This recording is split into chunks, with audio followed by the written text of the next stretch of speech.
Pretty sure this is the last chapter, page 141. It's called Dusk, 2019.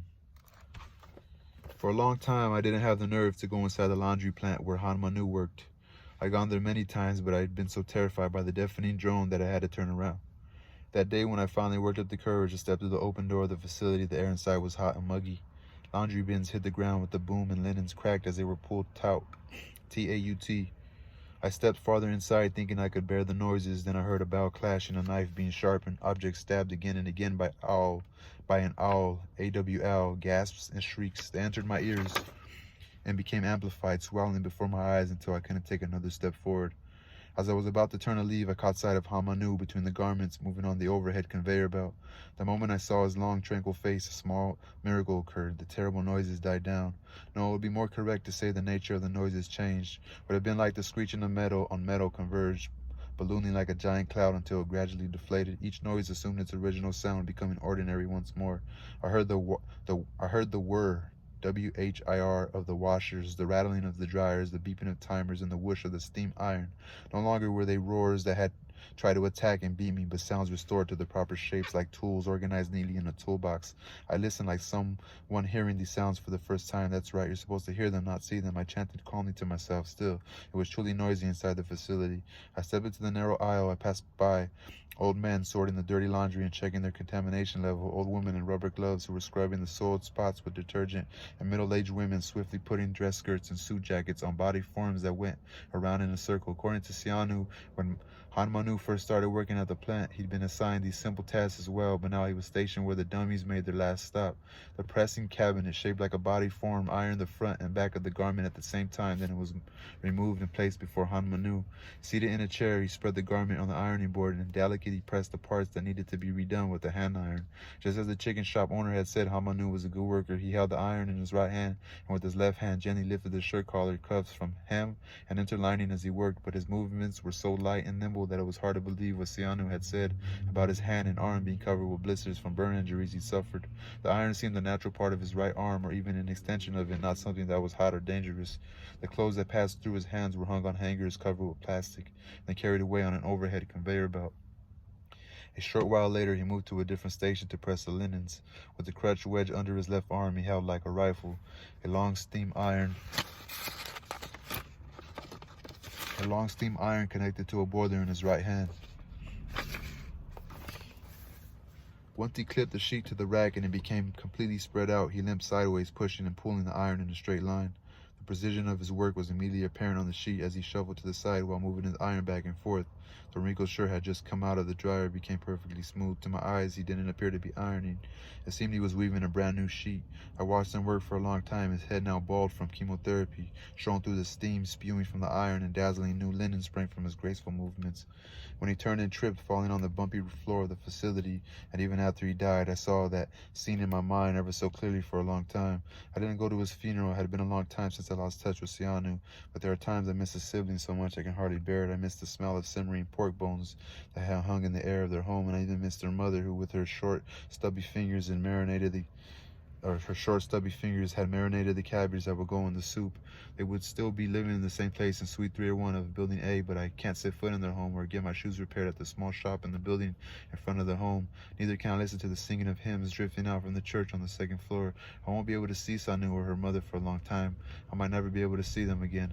I know better than anyone that they're good people, but if by any chance Shin Jeon-jun and Yoon Tae-rim tell the police about the incident from long ago, I doubt they ever will. But if they decide to come clean, the first thing the police will do is track down Han Manu's family, and since he has died, they will question his mother and sister, monitoring their every movement. While answering the police's various questions, they might mention me. In their open, good-natured way, they might describe when I had first come looking for them, and how we had set our doubts to rest, how we had grown close since then, and the police will lock their sights on me. I still can't help but wonder, do our lives truly hold meaning? Even if you try desperately to find it, to contrive some kind of meaning, is it true that what's not there isn't there? Does life leave only misery behind? Could the fact that we're alive, the fact that we're in this life where joy and terror and peace and danger mingle, couldn't that itself be the meaning of life?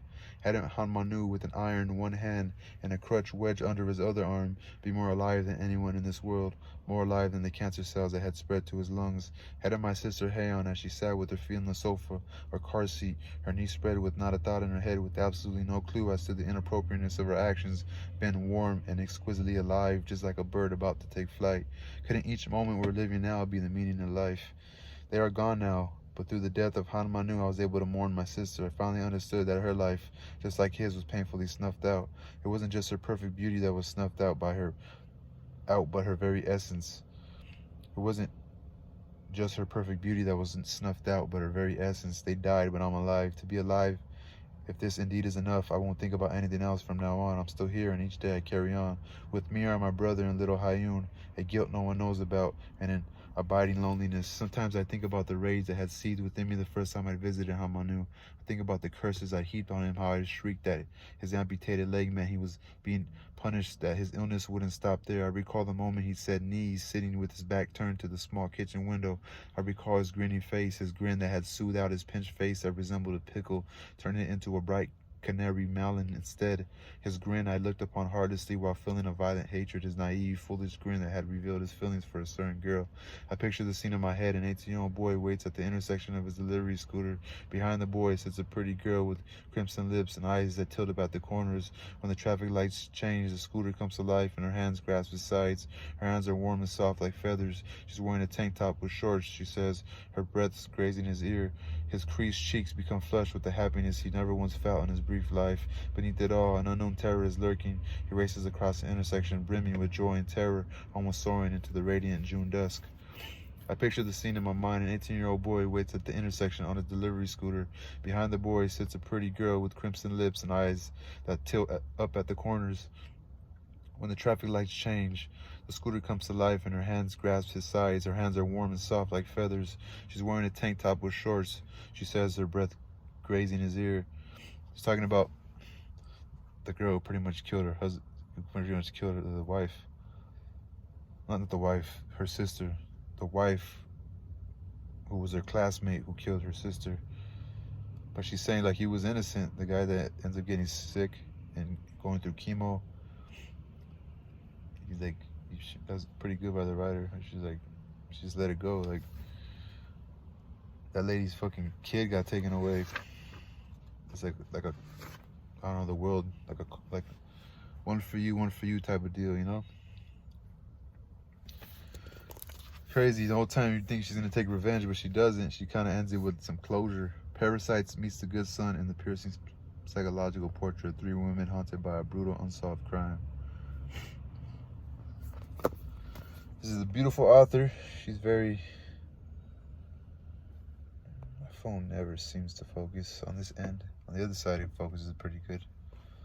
I'm looking at it like through the screen, checking if I look silly. Anyway, great book. Great book.